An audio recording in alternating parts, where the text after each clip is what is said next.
Chapter 14. We couldn't leave the dead bull to lie there that close to the cabin. In a few days the scent of rotting flesh would drive us out.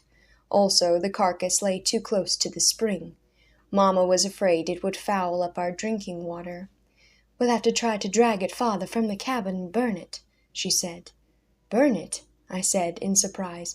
"Why can't we just leave it for the buzzards and varmints to clean up?" "Because that might spread the sickness," Mamma said. "If the varmints eat it, they might get the sickness too." Mamma went to put the harness on Jumper. I sent Elizabeth to bring me a rope. I doubled the rope and tied it in a loop around the bull's horns. Mamma brought Jumper, who snorted and shied away at the sight of the dead animal. Jumper had smelled deer blood plenty of times, so I guess it was the size of the bull that scared him. Or maybe, like Yeller, Jumper could scent the dead bull's sickness. I had to talk mean and threaten him with a club before we could get him close enough for Mamma to hook the single tree over the loop of rope I tied around the bull's horns. Then the weight of the bull was too much for him. Jumper couldn't drag it. He leaned into his collar and dug in with his hoofs. He grunted and strained. He pulled till I saw the big muscles of his haunches flatten and start quivering. But the best he could do was slide the bull carcass along the ground for about a foot before he gave up. I knew he wasn't throwing off. Jumper was full of a lot of pesky, aggravating mule tricks, but when you called on him to move a load, he'd move it or bust something.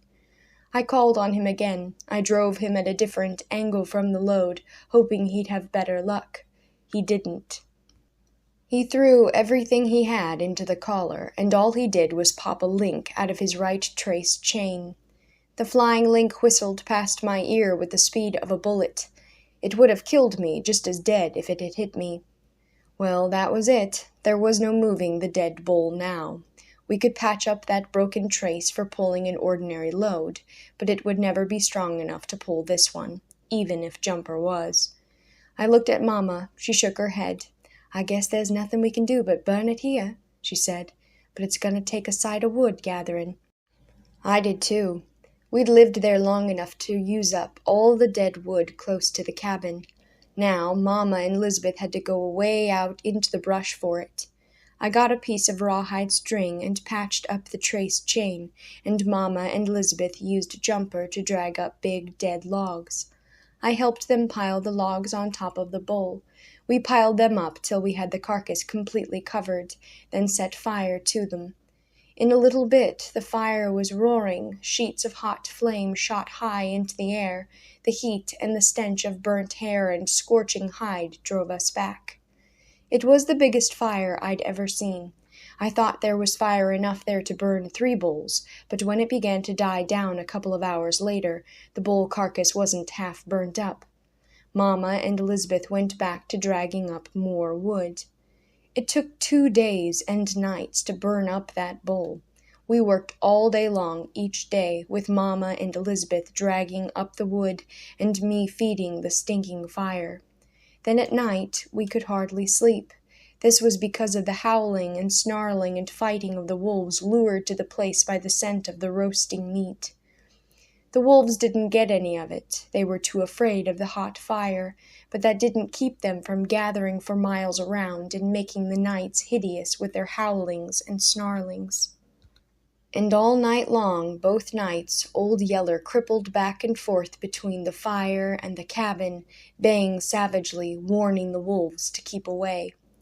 Both nights I lay there, watching the eyes of the shifting wolves glow like live mesquite coals in the firelight, and listening to the weak moaning bawl of old Spot still traveling in a circle. I lay there, feeling shivery with a fearful dread that brought up pictures in my mind of Bud Searcy's uncle. I sure did wish Papa would come home.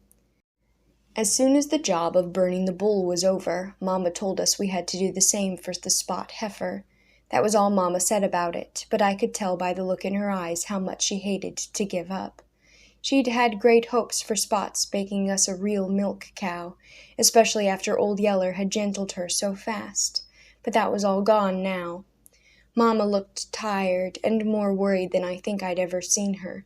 I guess she couldn't help thinking what I was thinking, that if hydrophobia had sickened one of our cows, it just might get them all. "I'll do the shootin'," I told her, "but I'm gonna follow her out a ways from the house to do it, closer to some wood." "How about your leg?" Mama asked. "That leg is getting all right," I told her. "Think it'll do some good to be walked on." "Well, try to kill her on bare ground," Mama cautioned. "As dry as it is now, we'll be running a risk of setting the woods afire if there's so much old grass around the place."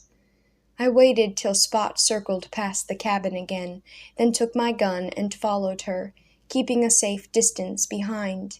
By now, Spot was so sick and starved I could hardly stand to look at her. She didn't look like a cow. She looked more like the skeleton of one. She was just skin and bones. She was so weak that she stumbled as she walked. Half a dozen times she went to her knees, and each time I'd think she'd taken her last step, but she'd always get up and go on again and keep bawling. I kept waiting for her to cross a bare patch of ground where it would be safe to build a fire. She didn't, and I couldn't drive her, of course. She was too crazy mad to be driven anywhere. I was afraid to mess with her. She might be like the bull. If I ever let her know I was anywhere about, she might go on the fight. I guess she was a mile from the cabin before I saw that she was about to cross a dry, sandy wash, something like the one where Yeller and I had got mixed up with the hogs. That would be a good place, I knew. It was pretty far for us to have to come to burn her, but there was plenty of dry wood around, and if I could drop her out here in that wide, sandy wash, there'd be no danger of a fire getting away from us. I hurried around and got ahead of her. I hid behind a turkey pear bush on the far side of the wash, but as sick and blind as she was, I think I could have stood out in the broad open without her ever seeing me. I waited till she came stumbling across the sandy bed of the wash, then fired, dropping her in the middle of it. I'd used up more of my strength than I knew, following Spot so far from the cabin. By the time I got back, I was dead beat. The sweat was pouring off me, and I was trembling all over. Mama took one look at me and told me to get to bed.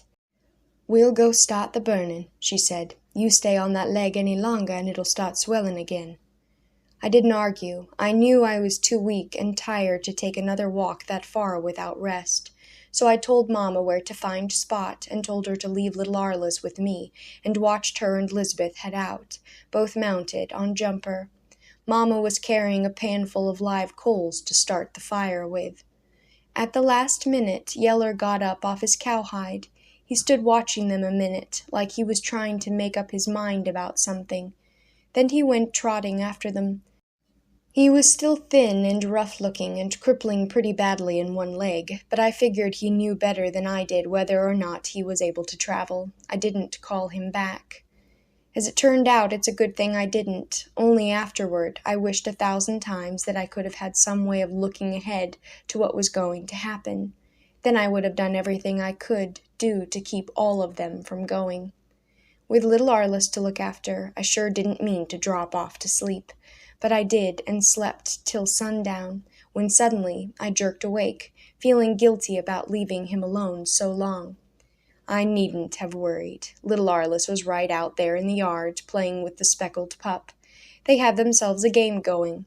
Arliss was racing around the cabin, dragging a short piece of frayed rope. The pup was chasing the rope. Now and then he'd get close enough to pounce on it. Then he'd let out a growl and set teeth into it, and try to shake it and hang on at the same time. Generally, he got jerked off his feet and turned a couple of somersets, but that didn't seem to bother him. The next time Arliss came racing past, the pup would tie into the rope again. I wondered if he wouldn't get some of his baby teeth jerked out at such rough play, but guessed it wouldn't matter. He'd soon be shedding them anyhow. I wondered, too, what was keeping Mama and Lisbeth so long. Then I thought how far it was to where the dead cow lay, and how long it would take for just the two of them to drag up enough wood and get a fire started, and figured they'd be lucky if they got back before dark. I went off to the spring after a bucket of fresh water, and wondered then when Papa would come back. Mama had said a couple of days ago that it was about that time, and I hoped so.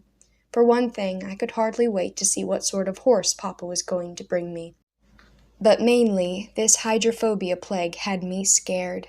I'd handled things pretty well until that came along. Of course, I'd gotten a pretty bad hog cut, but that could have happened to anybody, even a grown man. And I was about to get well of that. But if the sickness got more of our cattle, I wouldn't know what to do.